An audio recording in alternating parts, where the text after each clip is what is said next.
welfare check on big market clubs. And starting next season, this is something that I'm going to be doing more often, doing a welfare check on big market clubs. And this is why. If you're an MLS fan or MLS spectator, you have to understand this. This league is not popular in America.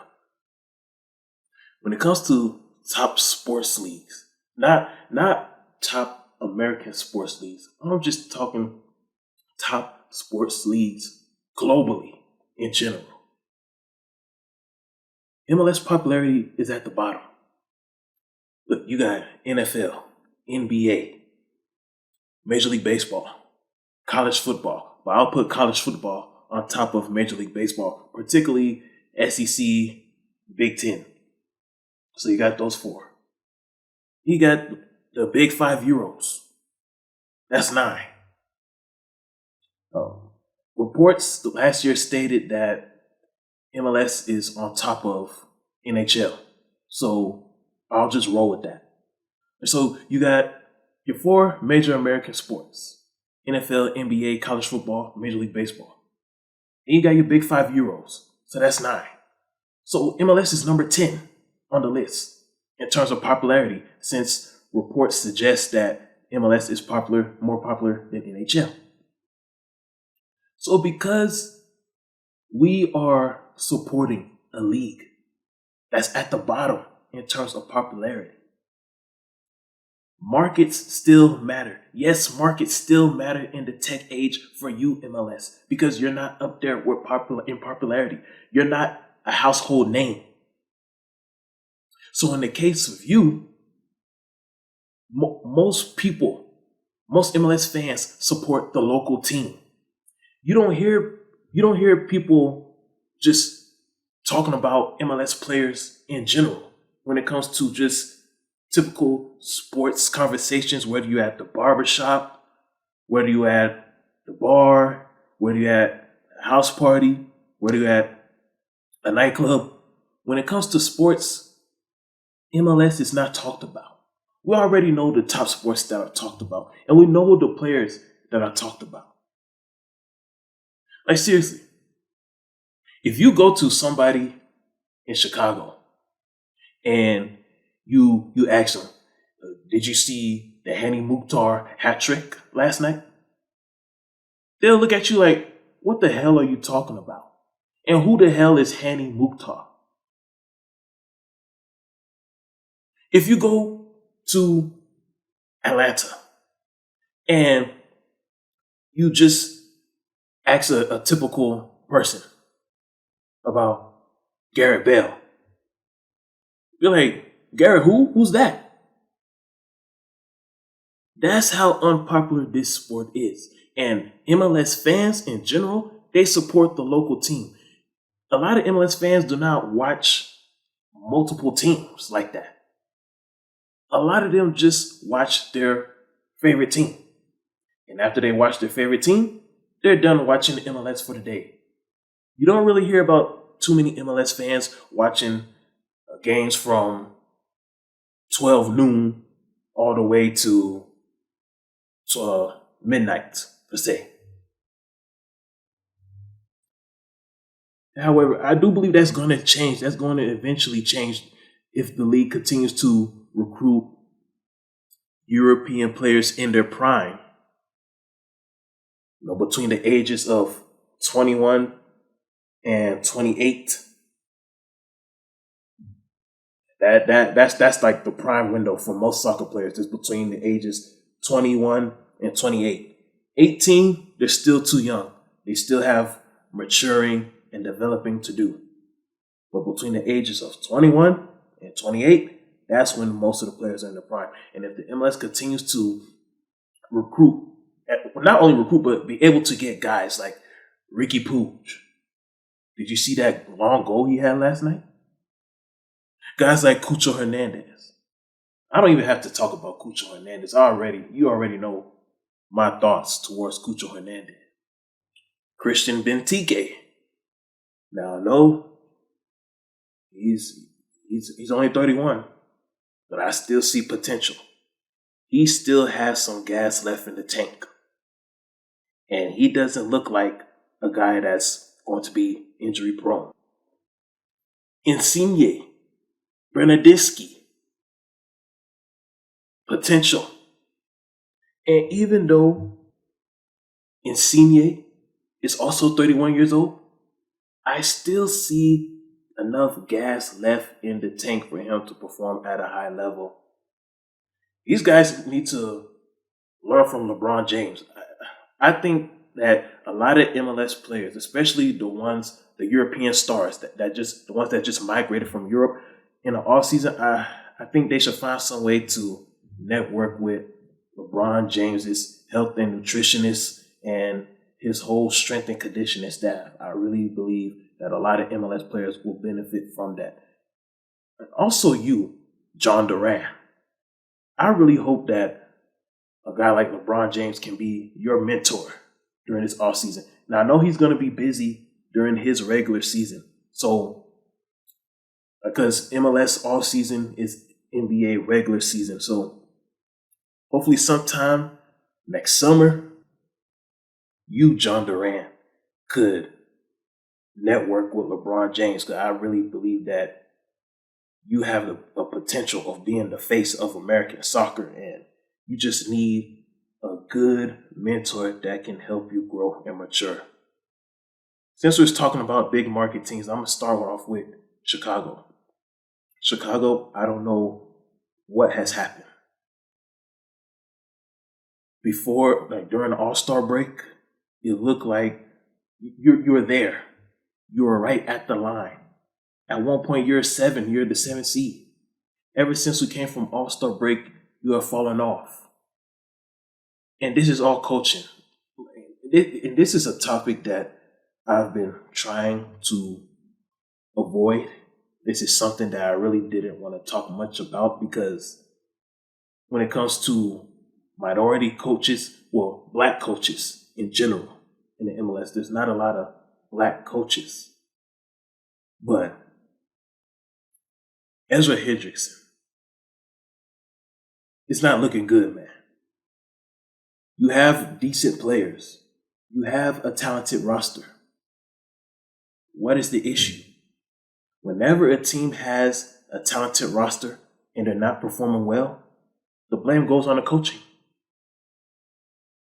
And when it comes to just judging you and coaches in general, I have to leave the skin color out of this. I have to leave the race card out of this because your season has been a roller coaster season.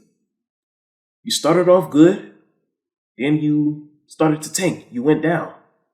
And then as we headed towards All-Star break, you started going up again. Now, after All-Star break, you're going back down. So you, Chicago, has been a real roller coaster. And Ezra Hendrickson, what's going on? Is it the coaching staff or the players not getting along with each other? Is Shakira not being the right leader? We already know about the immaturity of John Durant. So I'm not going to talk. I already talked about John Durant's immaturity, and he just needs a good mentor. What about the leadership of Shakira? Shakira is your highest paid player in the league. How can you be the highest paid player in the league and not lead your team to the playoffs? If you're the highest paid player in any league, whether Big 5 Euros or MLS, if you're the highest paid player in the league, you must be able to lead your team to the playoffs. If you can't lead your team to the playoffs, I don't care if you get bounced out in the first round. If you're the highest paid player in the league and you can't lead your team into the playoffs, at least a 7th seed, you should get an automatic pay cut right at the end of the season. That should be the rule, like a social rule amongst MLS managers. You're the highest paid player in the league and you can't lead your team to the playoffs, as soon as the last game of decision day is over, Shakira should automatically receive a pay cut. There should be some kind of penalty. There should be some kind of fine within that contract. Highest paid player in the league, and you don't lead your team to the playoffs, immediate pay cut. You know, it's easy to pick on a guy like John Duran because, you know, he's young, and not only because he's young, but he's a handsome man. He's tall, he's strong, and he's fast. That automatically makes John Duran an easy target. But I'm getting on you, Shakira. What about your leadership? What about you being one of the most experienced players on the team? It's not like you're 38 years old. It's not like you're 40 years old. You're only 30 years old. Look at Insigne. Look at how Insigne and Bernardeschi, look at how they're leading Toronto. Look at how they turned Toronto around. And if Toronto would have got those two Italian guys earlier, a little bit earlier, man, Toronto would be like a 6th seed right now. They'll be like a 5th or 6th seed right now. Look at Gareth Bale and Giorgio Celini. Even though LAFC is not really playing good right now, well, it's largely because teams are actually competing hard against them.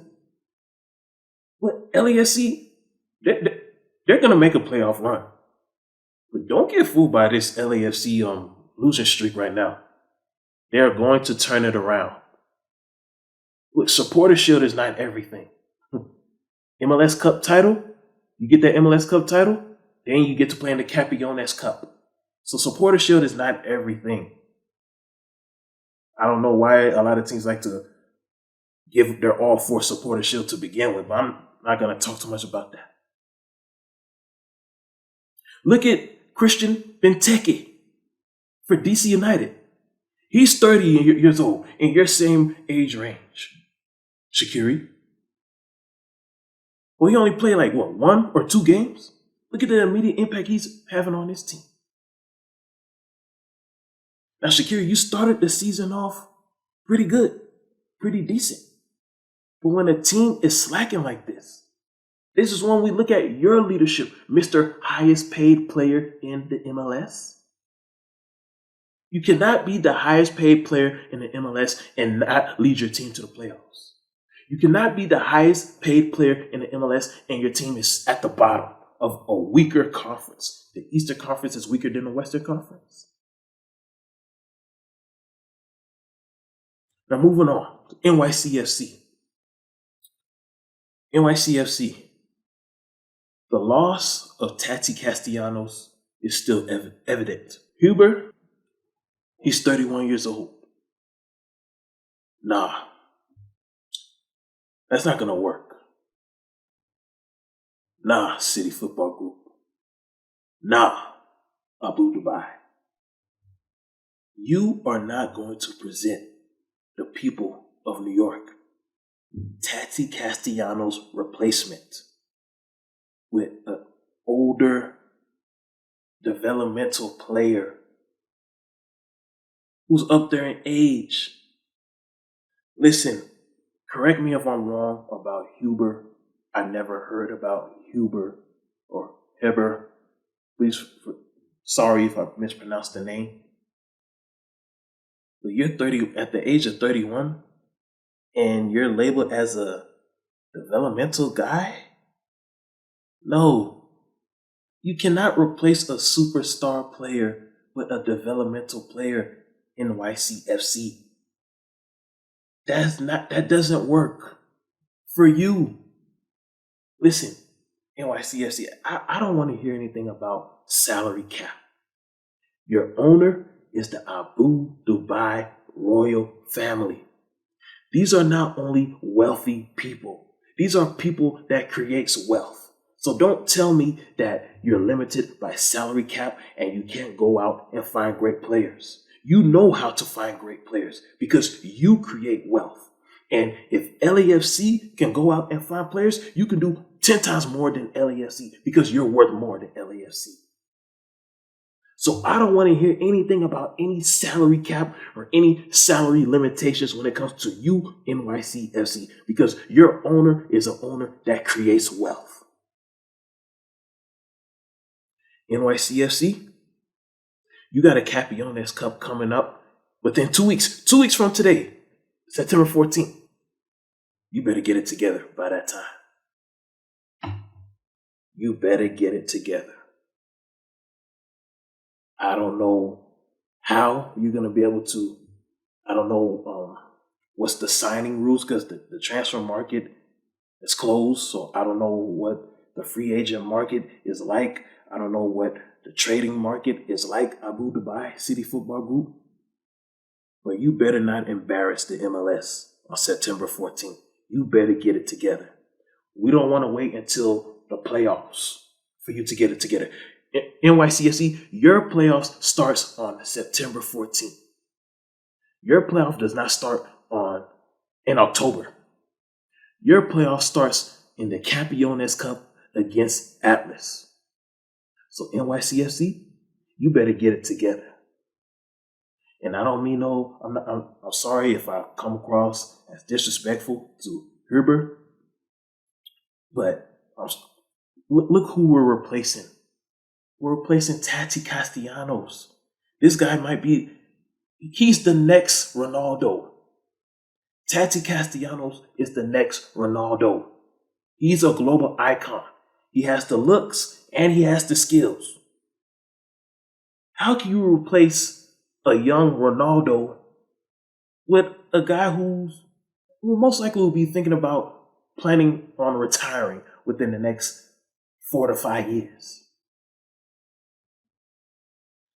Herbert is not close to being as athletic as Tati Castellanos. Have we forgotten how great Castellanos is in the MLS?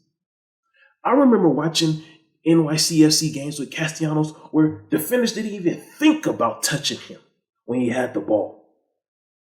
There's a lot of defenders who just allowed him to do his thing. That's the kind of intimidation that Castellanos struck upon defenders. Like defenders, they didn't even think about tackling him. They didn't even think about stealing the ball from him. That's the kind of fear that Castellanos struck upon defenders in the MLS. And that's what NYCFC is missing. Herbert does not strike fear amongst defenders. I'm talking about there's time where Castellanos had the ball and the field just opened up. Like defenders just froze or they just slowed down their speed. Castellanos struck fear upon defenders. And that's what NYCFC is missing. So Abu Dhabi, you create wealth, so you got to go and find the right replacement for Castellanos. And I expect to find that replacement by September 14th because that's when your playoffs start. Your playoffs don't start in October, NYCFC. Your playoff starts on the 14th, within 2 weeks, in the Campeones Cup against Atlas at Yankee Stadium. Get it right, City Football Group. Get it right, David Lee. Get it right, Nick Cushy. Now, let me explain to y'all why I'm so hard on big market teams. This is going to be a long monologue, so you may want to pause this and probably come back and listen another time. I know some of y'all got jobs and stuff, but look. Big market teams is important for the MLS because the MLS is a local league. The MLS is not a national league. It's not on that level yet with NFL, NBA, college football yet. MLS is still a local league. There's potential to become a national league, and it eventually will become a national league somewhere in the 2040s or the 2050s, somewhere between there. But right now, MLS, you're still a local league. So MLS fans are watching the local team. So when your big market teams are performing well, your highly populated cities, New York, Chicago, Los Angeles, Atlanta, Houston, DC, San Jose, when those teams, Miami, when those teams are performing well, more people are watching your league. More support comes to your league when teams in those big populated cities are performing well. This is why I am hard on big population cities. I'm gonna have to move from just big market. I'm just have to focus more on. I'm gonna have to expand it to just big populated cities. Houston, San Jose. Houston, I see potential. And see, Houston, I knew it was in you. Because similar to Chicago, you started the season off pretty well too. I don't know if you had a major injury or what. I don't know what happened. But I knew you had the potential. So Houston, next year, playoff contender. Next year, around this time, I need to see you at somewhere between the 6th and the 9th seed, somewhere around this time next year. I need to see you as a contender. Because look, you too, San Jose. Because look, Houston and San Jose, you are needed for Friday Night Soccer. You're a big draw. Houston is a big draw. The Bay Area is a draw. Big populated cities. So you two are needed for MLS After Dark. Now, before I close with the LA boys, I want to talk about the New York Red Bulls. New York Red Bulls, good job. You are getting it together. Because at one point, after the US Open Cup loss to Orlando, you were on a downward spiral. You're on a downward spiral. And now it's looking like you have figured out, it's looking like you gained your confidence back. Maybe the case for you, New York Red Bulls, is just playing a long MLS season and having to balance the different in-season tournaments that take place within the season. You know, the US Open Cup. I don't believe you're in the CCL. That was just NYCFC. But regardless, the MLS season is a long season and it's tough. And you have been fairly consistent all season. You have never dropped below the 5th seed this year, New York Red Bulls. And for that, I respect you for that. And New York Red Bull fans, I see a lot of y'all complaining about it's hard for y'all to get to the stadium. I don't live in New York, so I don't know what's it like in New York, New Jersey. A lot of people are complaining about how hard it is to get to Harrison. When those European friendlies took place, I didn't see anybody on social media complaining about it being difficult to Harrison, New Jersey. So you people that's complaining about getting to Harrison, New Jersey to watch the New York Red Bulls game, that is bullshit. That is complete bullshit. Because when those European preseason friendlies took place, I didn't see anybody on social media complaining about how hard it is to get to Harrison, New Jersey, and that stadium was packed. So the truth is, y'all just don't support the New York Red Bulls. That's just the truth. That's just the honest truth. If the stadium was packed to see European preseason, you can't tell me that people are not capable of getting to Harrison, New Jersey to watch a Red Bulls game. That's just bullshit. So y'all just don't support the New York Red Bulls. So Red Bulls, it's on you to win the championship. That's how you get the support. You just have to win championship. So this year, you win MLS Cup title. That'll be a good thing for New York to win, for New York in general, New York City to win a championship in back-to-back seasons.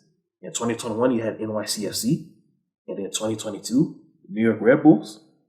And if those two teams can really dominate the East, along with Philly, Atlanta, that'll be good for Red Bulls. You just have to start winning championships.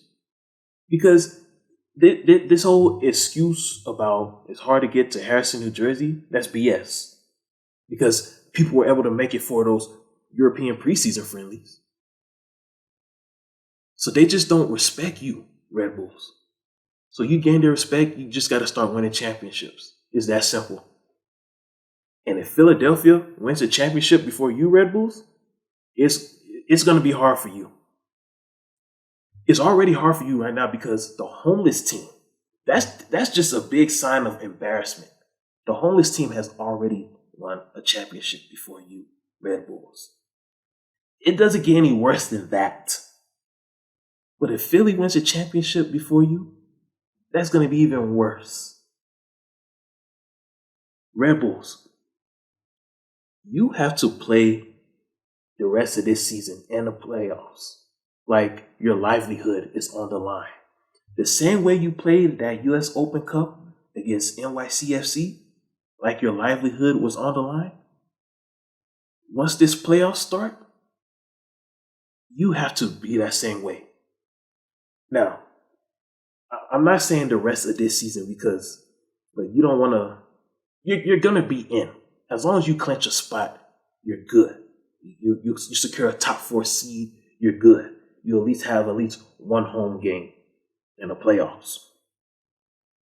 So when this playoffs start, Red Bulls, that same intensity that you played in the US Open Cup against NYCFC, I need to see that in the playoffs. I want to see that. And that's the kind of New York Red Bulls that I'm going to be looking for in October.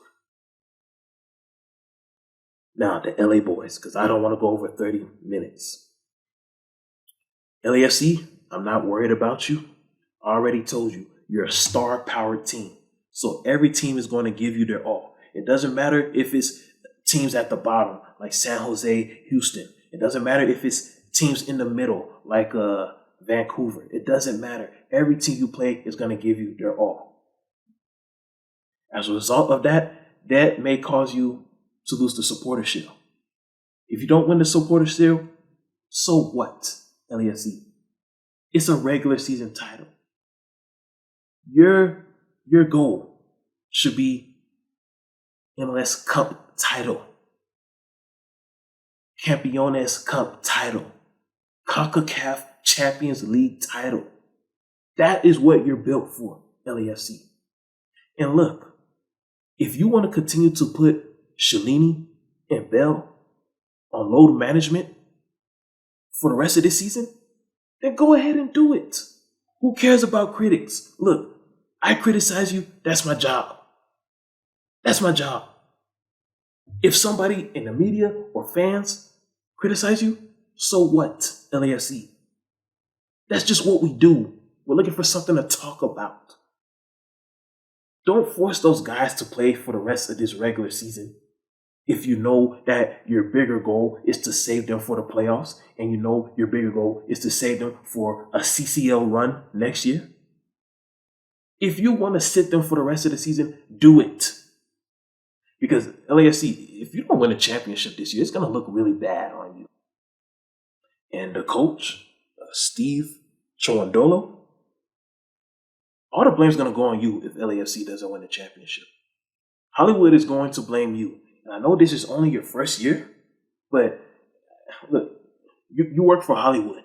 Hollywood creates their own rules.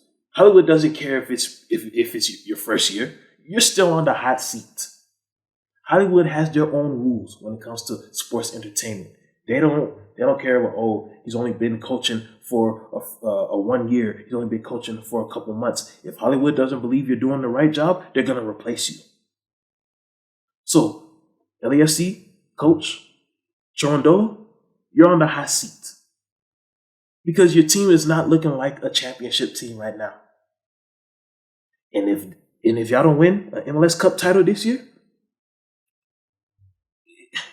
it's safe to have this conversation about you being out the door.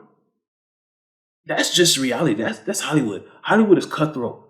They don't care about whether you've been around for 6 months, 3 months, 2 months, 1 year. This is Hollywood.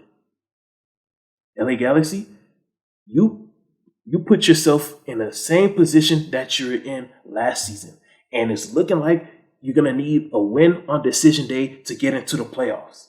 And if that's the case, that Coach Vanny, he may be fired too after decision day. Now, earlier this year, I was talking about Doomsday, and I said Doomsday can be the MLS's version of Black Monday. NFL, they have Black Monday. It's usually the day after the last day of the regular season, where a lot of head coaches get fired for not making the playoffs or not performing well.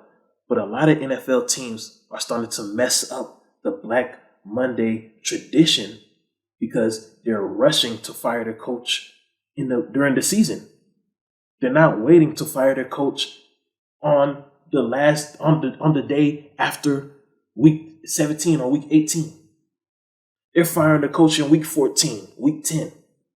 Like, you NFL teams are messing up Black Monday tradition by firing the coach in the season instead of waiting until the first day of the day after the last regular season game. So I'm just throwing that out there, NFL teams. Stop messing up Black Monday tradition. Now for MLS, your day can be Doomsday, the day after Decision Day. And hypothetically speaking, if Doomsday becomes a thing, if you if you LA Galaxy coach Greg Vanney, if you get eliminated from playoff contention on Decision Day for a second consecutive season, there's no doubt in my mind that you'll be out the door. And a candidate that I suggest to replace him would be Bruce Arena. But does Bruce Arena, is he willing to return back to Los Angeles? I don't know. But the way Robert Kraft is treating that team over there, the way Robert Kraft is just leading that team over there, Bruce Arena deserves better than New England. So I think it'll be a good reunion for Bruce Arena to return back to LA Galaxy, bring them back to dominance, and then eventually retire because he's in his 70s. He's not getting any younger. Lastly, Miami. You lost to Columbus. Columbus is a better team, and it's the middle of the week. So you're also missing Alejandro Pozuelo because of that red card. So Miami, I'm not too disappointed in you. Gonzalo Higuain, he's in his 30s. You can't expect him to perform high level all the time. But see, Miami, I know what you're doing. You're saving Leo Campana for the playoffs, which is not a bad thing. If Gonzalo Higuain continues to play well, why not save Campana for the playoffs? Why not? Gonzalo Higuain has truly turned into a guy that's living up to expectation now. I don't know what he did. I don't know if somebody spoke to him told him to get his act together. Whatever has happened, Gonzalo Higuain has turned into a respectable MLS player. So from this day on out, I am not going to bash Gonzalo Higuain anymore because Gonzalo Higuain's maturity, because of his maturity, he has earned my respect. So when Leo Campana comes back in the playoffs, I do want to see Gonzalo Higuain come off the bench because of his age. And a guy in his 30s, you don't want him to have too much hamstring and growing problems. So when Campana returns in the playoffs and hopefully Miami clinches a spot, they're still battling for a spot. Well, hopefully if Miami clinches a 6 or a 7 seed and Campana comes back in October, I want to see Gonzalo Higuain come off the bench because of his age. Anyhow, that's my that's my midweek big market team welfare check. Starting next season, I will be doing a big market welfare check once a month because the MLS needs their big market teams to perform well in order for it to grow. because the MLS is a local sport. It's a local league. It's not a national league. It's not on that level yet. And because it's a local league, you need your big market teams to perform well.